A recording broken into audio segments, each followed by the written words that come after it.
Bien, sabemos que siempre habrá oposición en la vida, en el ministerio, siempre habrá sufrimiento, siempre habrá gente que se opone. Uno de mis profesores, de mis mentores espirituales, es el doctor Ramesh Richard. Él fue mi profesor en el Seminario Teológico de Dallas y él ha presentado el Evangelio en más de 100 países diferentes. Ha hablado con presidentes, con primeros ministros, con embajadores, y ha influido mucho en mi vida, también en algunos momentos clave de mi vida. En cierta ocasión, él me dijo, muchos en el ministerio piensan en renunciar. Y me dijo, yo mismo he pensado en renunciar. Y estoy seguro que tú también. Y cuando pides consejo, muchas personas te dirán, no renuncies, no te vayas, no tires la toalla, sigue adelante.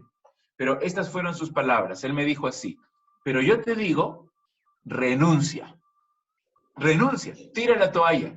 Solamente asegúrate de una cosa, que a la mañana siguiente empieces de nuevo.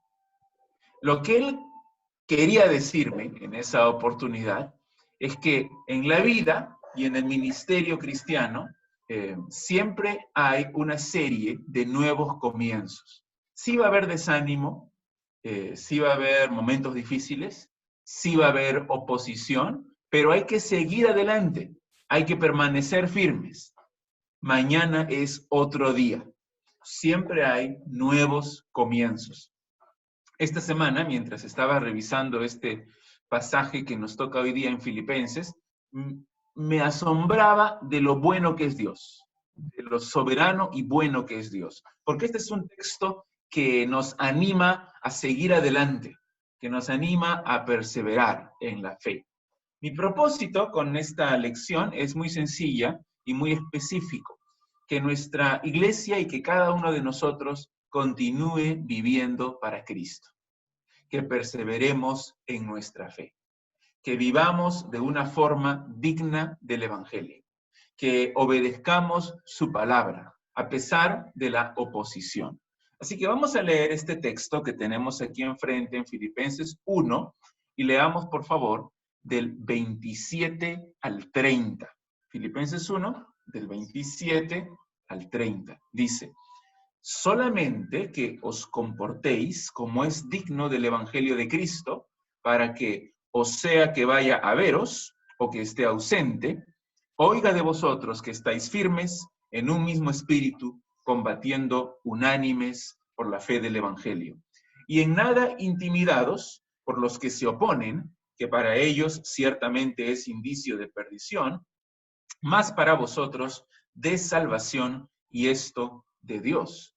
Porque a vosotros os es concedido a causa de Cristo, no solo que creáis en Él, sino también que padezcáis por Él, teniendo el mismo conflicto que habéis visto en mí, y ahora oís que hay en mí. En realidad, a partir de este versículo 27 es que comienza el cuerpo de la carta. Lo que hemos tenido hasta ahora es solamente una introducción. En los primeros versículos, Pablo da gracias a Dios, ora por ellos.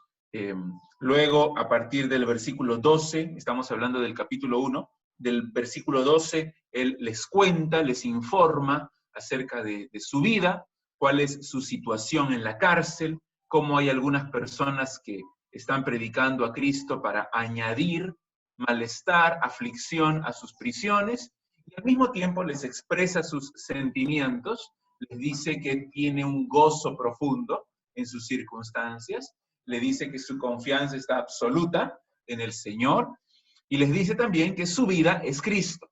Y eso es lo que hemos visto en la última lección también. Pero ahora, a partir del versículo 27, Pablo cambia su enfoque, porque el enfoque ya no es él, sino los filipenses. Si ustedes se dan cuenta, hasta ahora, los pronombres han sido pronombres personales en primera persona. Él dice, para mí, el vivir es Cristo, dice, conforme a mi anhelo y mi esperanza, sé que esto resultará en mi liberación. Dice también en esto, me gozo, me gozaré aún. De ambas cosas estoy puesto en estrecho. Está hablando en primera persona. Pero a partir del versículo 27, les habla ahora a ellos. En segunda persona del plural. Ustedes, o como traduce nuestra Biblia Reina Valera, vosotros. Entonces, el modo en el cual él ha estado hablando, el modo gramatical, es el modo indicativo. El modo indicativo significa que él está declarando algunos hechos acerca de sí mismo. Pero a partir del versículo 27 cambia al modo imperativo. Significa que les va a decir, esto es lo que ustedes tienen que hacer. Este párrafo que vamos a ver hoy, del 27 al 30, es la introducción, entonces, de toda la sección del cuerpo de la carta de Filipenses. Y es un llamado a todos los cristianos a que estemos en unidad, en medio de la oposición, en medio del sufrimiento. Ahora, no cualquier sufrimiento, sino el sufrimiento por causa de Cristo. La iglesia allí en Filipos no estaba dividida, pero sí había murmuraciones, había algunas quejas, algunos estaban mostrando orgullo, había egoísmo, pero además estaban siendo atacados de fuera también. No solamente de dentro habían algunas quejas, sino que de fuera también había enemigos. Para Pablo, lo más importante es que lo que está en juego es el Evangelio, el testimonio de la propia iglesia frente al mundo. Ante esa oposición de fuera, ante esas murmuraciones de adentro, ¿cómo se van a comportar? ¿Cuál va a ser su testimonio? Eso es lo que tenemos aquí. Y es una introducción muy poderosa porque en realidad abarca todos los aspectos de nuestra vida, no solamente nuestra vida en la iglesia. Ahora, la primera palabra en el original es la palabra mono. Ahora, mono, no del animal, sino en griego, mono significa solo. Aquí se ha traducido solamente en el versículo 27. Mono significa una cosa. El teólogo Karl Barth, él decía que esta es una exhortación que se da con el dedo de la advertencia. Entonces, Pablo está diciendo solamente una cosa. Y es una advertencia, dice él. ¿Cuál es la advertencia? Es su deseo también para los filipenses. Es lo más esencial. Dice así, solamente que os comportéis como es digno del Evangelio de Cristo. Esta palabra, que se traduce aquí como comportaos, o comportéis, dice, o compórtense, es una palabra en realidad un poquito más compleja, es un poco más específica. Debería traducirse compórtense como ciudadanos. Es la misma palabra que está en el capítulo 3, en el versículo 20. Allí dice, mas nuestra ciudadanía está en los cielos. Esa palabra ciudadanía es la misma palabra que está aquí en el versículo 27. Aquí se ha traducido como compórtense.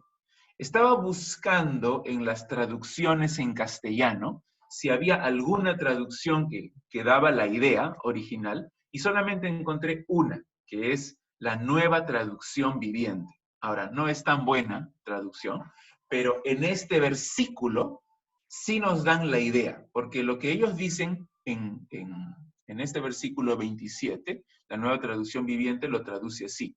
Sobre todo, deben vivir como ciudadanos del cielo. Porque eso es lo que está diciendo Pablo. Vivan como ciudadanos, compórtense como ciudadanos. Ahora, eso es muy importante para los filipenses y creo que es muy impactante para los filipenses también, porque Pablo aquí está tomando una palabra que para ellos era motivo de orgullo. Yo les dije, y espero que lo recuerden, que la iglesia, o perdón, que la ciudad de Filipos era una colonia romana, era una mini Roma. Estaba diseñada para ser una réplica de la capital. Entonces, los filipenses siempre se jactaban de ser ciudadanos romanos.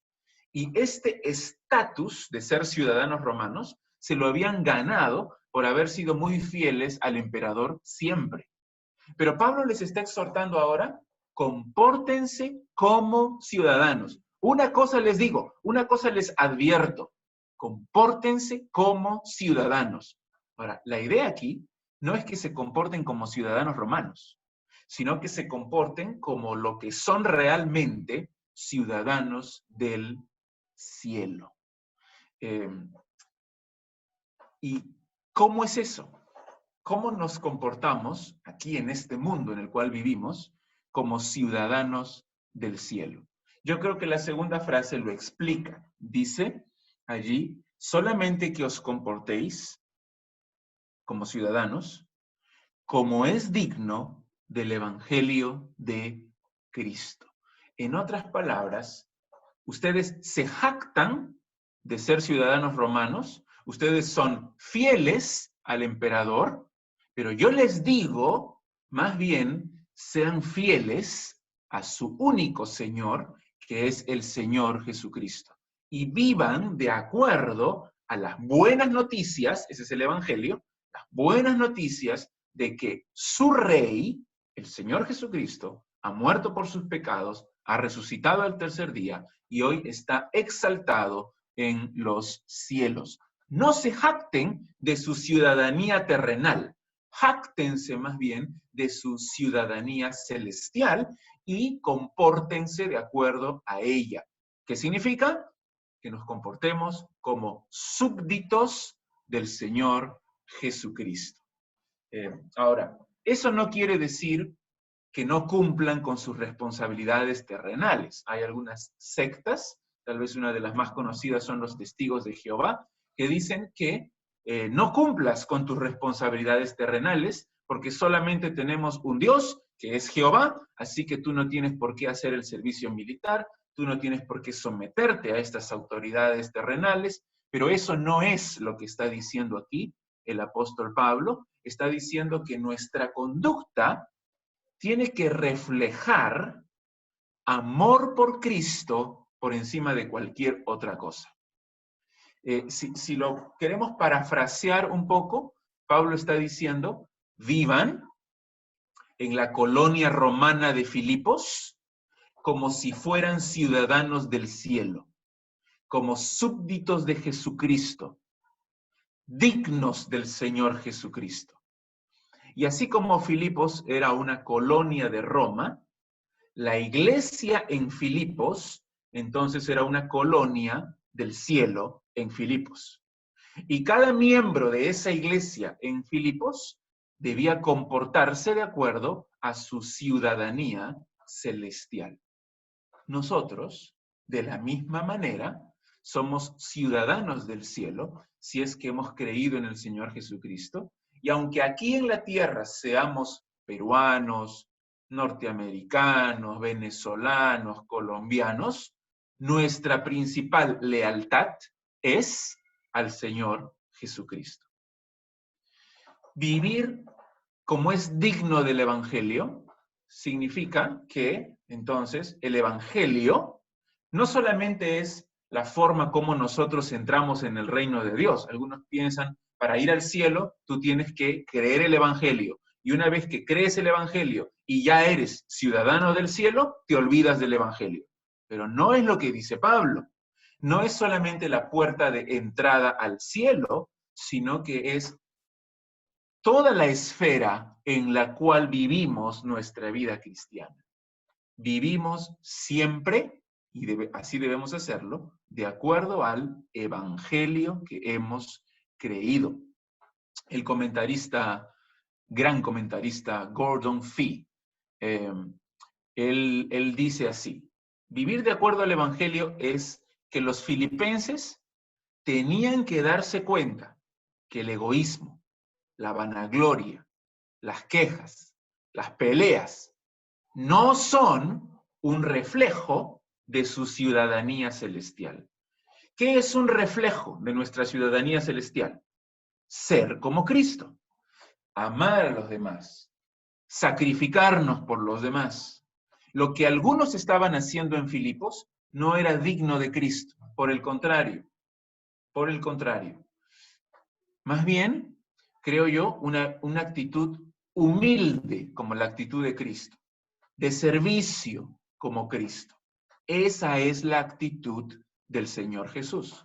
Ese es el Evangelio. El Evangelio es que Jesucristo, siendo Dios, no estimó ser igual a Dios, sino que se humilló, vino aquí, se encarnó, se hizo hombre y murió en una cruz, la muerte más vergonzosa, más humillante de todas, para salvar a su pueblo, para salvar a pecadores, para salvar a su iglesia.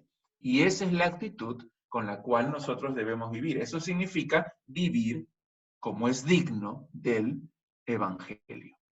No de acuerdo a los patrones del mundo, no de acuerdo al egoísmo del mundo, no de acuerdo a las regulaciones y costumbres y filosofías del mundo, sino de acuerdo a la palabra de Dios.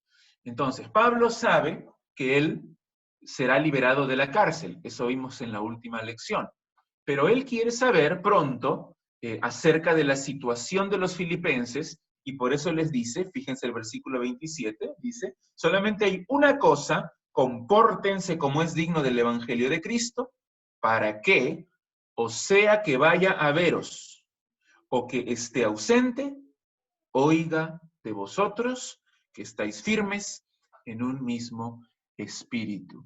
Entonces, Pablo les dice, ustedes les ordena que vivan como es digno del Evangelio, porque él quiere ver su vida, quiere ver su testimonio, quiere ver el resultado de ese vivir en el Evangelio y lo quiere ver pronto. O cuando vaya a veros, o si tal vez me demoro un poquito más aquí en la cárcel y no me liberan con la prontitud que yo quiero, pero quiero enterarme de cómo están ustedes y cómo se está reflejando este vivir en el Evangelio en sus propias vidas.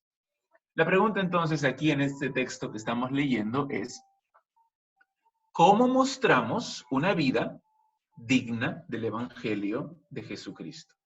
¿Qué características debemos reflejar como hijos de Dios, como seguidores de Cristo, frente a la oposición, en medio del sufrimiento? ¿Qué es lo que significa vivir como es digno del Evangelio? Y Pablo nos da aquí 4 características que las vamos a ver rápidamente. ¿Cuáles son las 4 características principales de vivir como es digno del Evangelio? Número 1, unidad. Mira ahí otra vez, versículo 27. Solamente que os comportéis como es digno del Evangelio de Cristo, para que o sea que vaya a veros o que está ausente, oiga de vosotros que estáis firmes en un mismo espíritu. El primer resultado de andar como es digno en el Evangelio es unidad en el espíritu. Que estemos firmes en un mismo espíritu. Es un llamado para mantenerse unidos, para mantenerse fuertes frente a los ataques, frente a la oposición. Yo creo que la Reina Valera ha traducido aquí correctamente la palabra neuma como espíritu. Sin embargo, hubiera sido mejor si es que traducían la palabra espíritu con mayúscula, para referirse al Espíritu Santo. Porque creo que Pablo a eso es a lo que se refiere en el versículo 7, que estemos firmes en un mismo espíritu, está hablando del Espíritu Santo. Mira qué dice en Efesios 4:3, solícitos en guardar la unidad del Espíritu en el vínculo de la paz.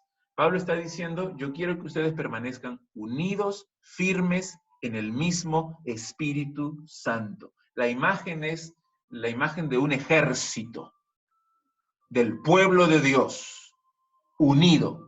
Están en formación y todos están firmes y listos para avanzar con el poder de un solo comandante, que es el Espíritu Santo.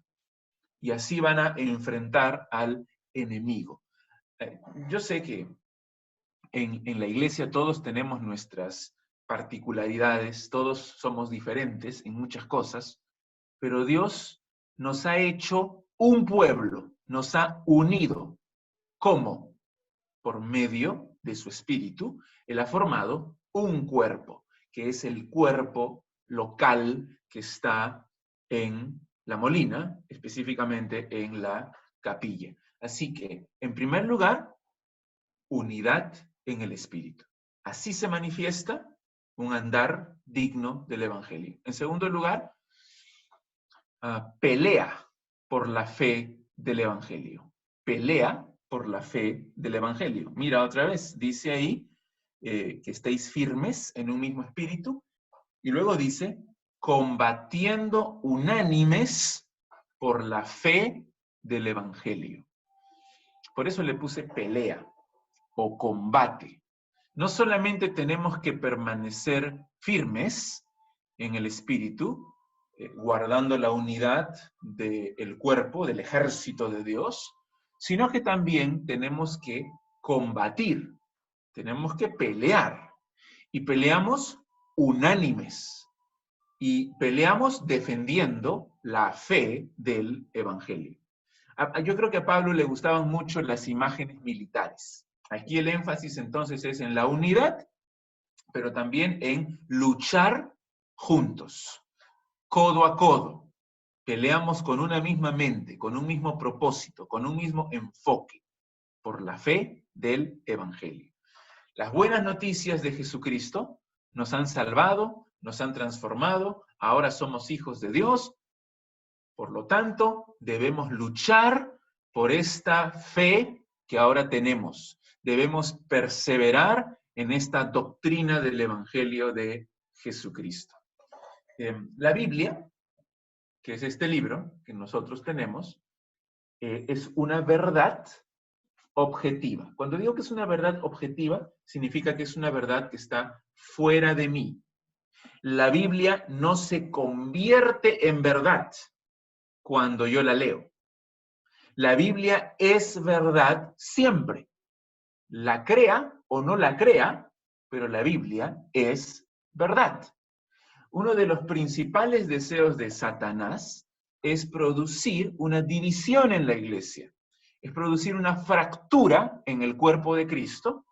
Y la forma como Satanás hace esto es introduciendo ideas, filosofías humanas, tradiciones mundanas que están en contra de la Biblia.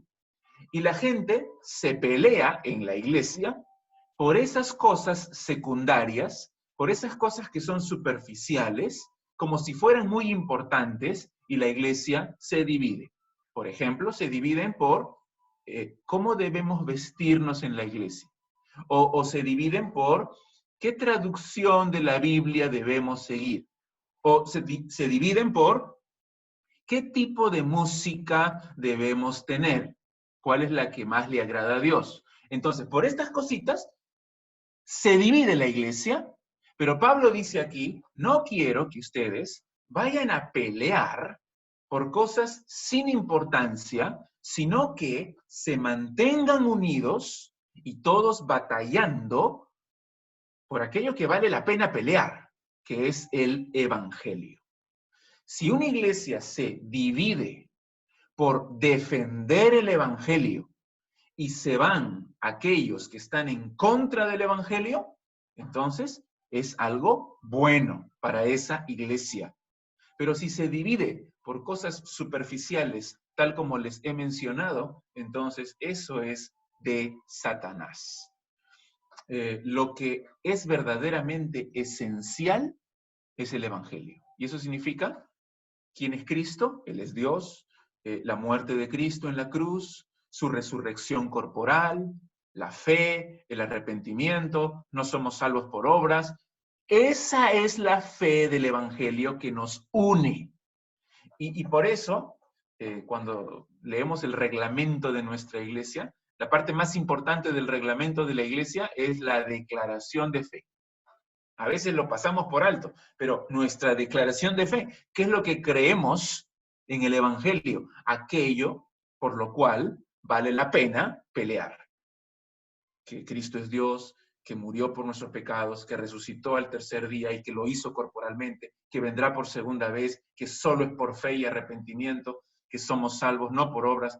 Todo esto es esencial para nuestra fe. Vale la pena pelear y Pablo dice, combatan unánimes por esa fe del Evangelio. Entonces, unidad en el Espíritu, pelea por el Evangelio y en tercer lugar, valentía frente a los enemigos. Valentía frente a los enemigos. Mira el versículo 28. Y en nada intimidados. Eso significa en nada acobardados, en nada atemorizados por los que se oponen. Frente a los ataques, frente a las burlas, frente a la discriminación, frente a la persecución, si la iglesia permanece unida, con una misma mente, con un mismo corazón, no deben tener miedo. No deben tener miedo de los enemigos. ¿Quiénes son estos que se oponen? ¿Quiénes son los que se oponen? Cuando lees los comentarios, hay muchas ideas. Se ha especulado mucho quiénes son los oponentes. Pero podemos decir algunas cosas de estas personas con seguridad. No son judíos, porque no había una comunidad de judíos en Filipos. No son miembros de la misma iglesia. Al parecer es un ataque de fuera de la iglesia, porque dice aquí en el versículo 28 que estas personas están destinadas a la perdición. A la perdición. El versículo 30, Pablo dice que ustedes tienen el mismo conflicto que han visto en mí. Entonces, al parecer, la iglesia en Filipos, así como Pablo también, estaban sufriendo persecución. Había peligro de cárcel, peligro de muerte por parte de enemigos de la cruz de Cristo. Hay amenazas, hay hostigamiento, hay cólera contra los cristianos. Pero Pablo les dice, no deben tener miedo. No deben tener miedo. Hermanos, así va a ser en el mundo. Si nosotros decidimos vivir como ciudadanos del cielo, como es digno del Evangelio, súbditos de Jesucristo, obedeciendo su palabra, habrá oposición. Habrá oposición.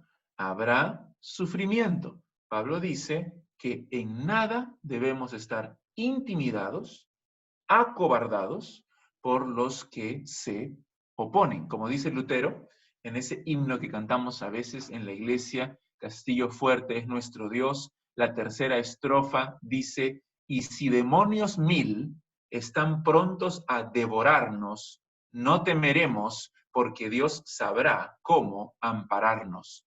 Que muestre su vigor, Satán, y su furor. Dañarnos no podrá, pues condenado es ya por la palabra santa, que es esta palabra que dice precisamente que estos opositores del Evangelio serán condenados.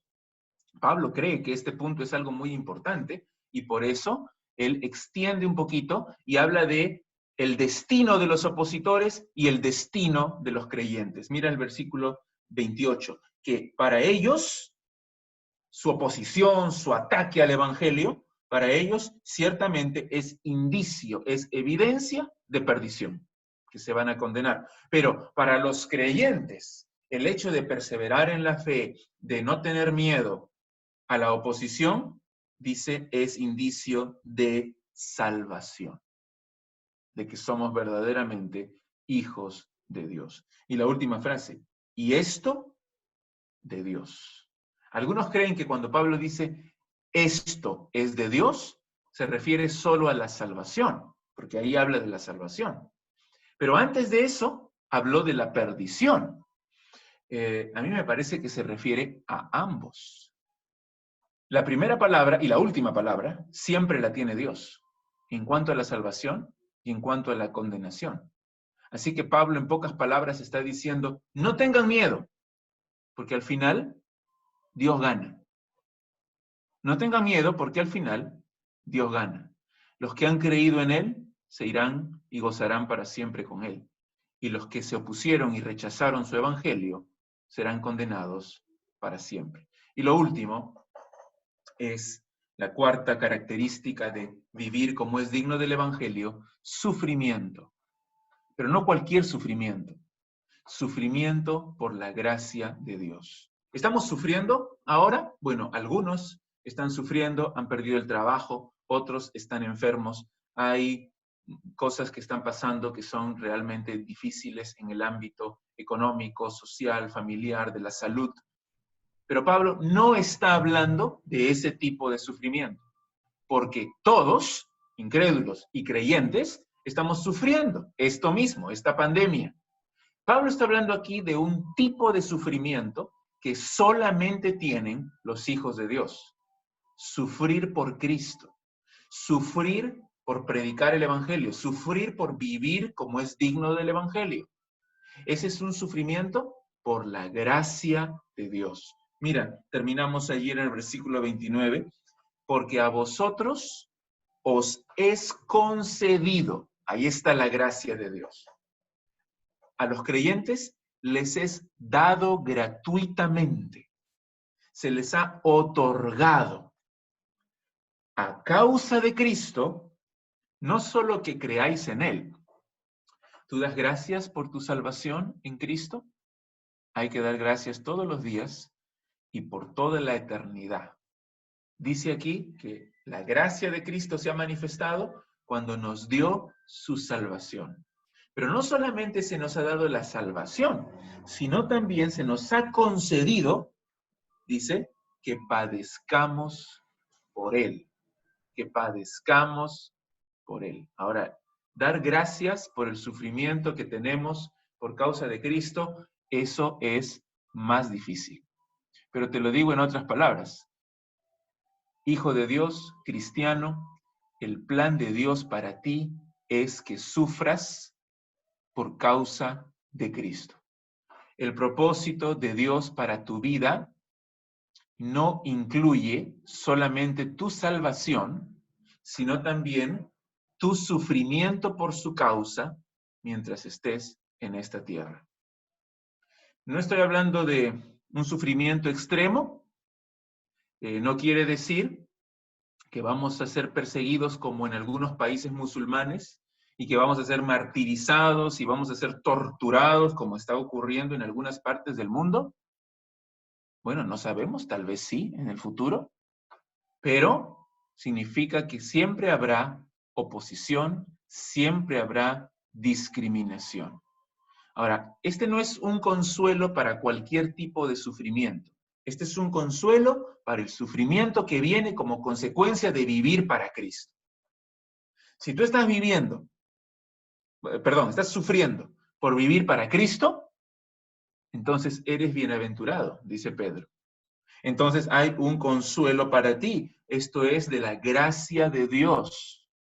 Pablo dice que esto le ocurre no solamente a los filipenses, sino también a él, teniendo el mismo conflicto que habéis visto en mí y ahora oís que hay en mí. Yo estoy sufriendo, ustedes están sufriendo y los cristianos de toda la historia en diversas partes del mundo han sufrido y están sufriendo ahora mismo también. Todos aquellos que quieren vivir para Cristo sufrirán oposición. ¿Qué hay que hacer entonces? ¿Qué hacemos ante esta realidad? Continuar viviendo para Él. Mantenernos unidos, combatir unánimes por la fe del Evangelio, en nada intimidados, en nada acobardados, sino seguir adelante. Enfrentar la oposición. Y no como llaneros solitarios, sino unidos como iglesia, firmes en la fe. Ahora, el énfasis en todo este pasaje no es el sufrimiento. El énfasis es vive como ciudadano del cielo, vive como es digno del Evangelio de Jesucristo. Eso creo que nos anima, pero también nos confronta, porque si no estamos teniendo ningún tipo de oposición y ningún tipo de discriminación y ningún tipo de sufrimiento por causa de Cristo, entonces tal vez no estamos cumpliendo con nuestra labor de vivir como es digno del Evangelio, sino que tal vez estamos viviendo más acomodados al mundo, de tal forma que no hay ninguna oposición ni de nuestra familia, ni de nuestros amigos, ni de nadie. Lo que tenemos que comenzar a hacer es confiar en el Señor Jesucristo, vivir para Él. Él es nuestro soberano, nuestro rey, siguiendo su palabra, y cuando haya que confrontar, hay que confrontar también, y siempre con humildad y siempre en sacrificio. Si vivimos como Cristo, no nos sorprendamos, el Señor mismo dijo, si al Señor, al Padre de la casa, lo trataron así, a ustedes, a los discípulos, con mayor razón todavía. Así que si vivimos como Él, habrá algún tipo de oposición. Mantengámonos firmes en la fe. Bien, hermanos, ¿habrá algún comentario